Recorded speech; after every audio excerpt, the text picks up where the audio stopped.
and then Senator Sherwin. Thank you, Mr. Chair.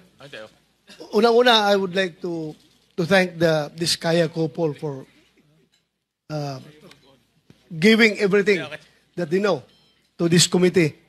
I just would like to advise the Diskaya couple, Mr. Chair, na kung meron mang bulletproof yung sasakyan ninyo na yung magaganda sasakyan, gamitin na ninyo. Sa dami na pagbaba sasakyan ninyo niya, ngayon dito, gamitin ninyo. Because I'm very much concerned sa iyong security dahil sa bibigat ng mga pinagsasabi nyo dito, hindi niyo alam, kahit na yung congressman na binanggit ninyo, walang interes sa buhay nyo.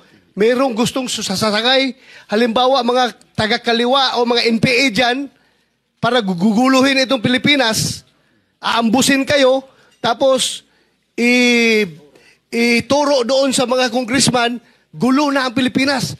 Baka magiging Indonesia tayo nito. Kaya mag-ingat kayo, I advise you to take all the necessary precautionary measures as far as your safety is concerned.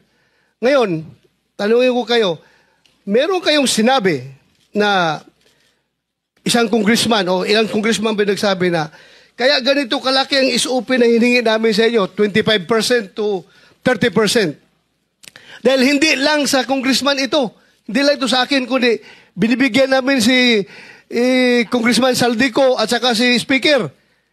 Alam ba niyo kung ilang porsyento dito napupunta kay Speaker, ilang porsyento napupunta kay Saldico sa 25% na ito? Wala po. Dahil ang narinig ko lang po ay para lang po kay Saldico at kay Speaker. Yun lang po narinig ko yung 25%. Pero wala na po akong idea sa iba. So, ma-presume natin by this committee, you want to make us believe that yung 25% na binigay mo doon sa congressman, lahat yun mapupunta kay Saldico at kay Speaker o mayroon na iwan sa kanya? Narinig ko lang po sa bibig po ng mga kausap ko na mga politikong personal ko pong nakausap. Kasi yan po ang lagi nilang pinagyayabang. Lalo pag may lasing na po akong kausap na na politiko. Siguro mo ito dahil alam mo, Teka muna. this is not a laughing matter. Teka muna. This is not a laughing matter. Teka muna kasi baka mamaya lasing yung kausap mo kaya niya nasabi yung 25%.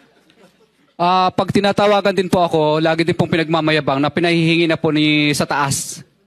Sa taas. Kahit hindi sila lasing, ganun ang Yes po, sinasabi. pinahihingi na po at pinakukuha na. At nagmamadali pa kami, halos magkandara pa kami kung saan namin kukunin at uutangin. At katunayan nga po, yung inutangan na po namin ngayon ay yung bangko po ay sinara na po. Pero sinasabi nila, kaya ganito kataas, 25%, sabagat ibang bahagi nito ay napupunta kay ganito at saka kay ganito.